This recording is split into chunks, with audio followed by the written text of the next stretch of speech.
वज़ीर आज़म होते तो क्या करते? इमरान खान वजीर आज़म होता तो पहले कभी बेशर्मी से अमेरिका की गुलामी ना करता, पहले कभी अमेरिका की जंग में शिरकत ना करता, जो पहले दिन से कह रहा था। 7,000 वीजे दे के यहाँ जो CIA के एजेंट्स फिर रहे, कभी इनको इजाजत पाकिस्तान में ना देता।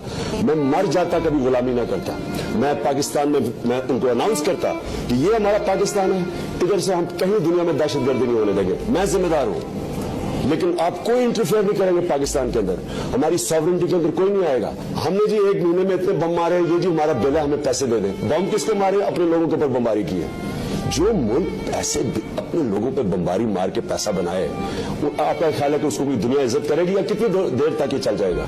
पहले हमने अफगान वो सारी जंग के अंदर सारा थोड़े से लोगों ने बड़ा माल बनाया, आपको पता है ना, कई जनरल अरबोपति बन गए। 10 लाख अफगानी मारा गया उस जंग के अंदर, हमने बड़ा माल बनाया। अब अपने कलाबाजी खाई, उन्हीं लोगों को ट्रेन जिनको हमने किया था, जो हमारे एसेट्स थे, उधर से हुक्म आया जी कि अब जहाद करना दहशतगर्दी है। पहले वो जहादी हीरोज थे, अब वो दहशतगर्द बने, उन्हीं को मारना शुरू कर दे, पैसे बनाने। हल उसी के पास है जो अवाम को अपने साथ मिलाएगा, जो अवाम की कुव्वत के ऊपर खड़ा हो गया, जो अमेरिका का गुलाम नहीं है। और जो अमेरिका से, मैं नहीं कहता दुश्मनी करो, उनको समझ के उनके लेवल पर बात करो, बराबरी की बात करो।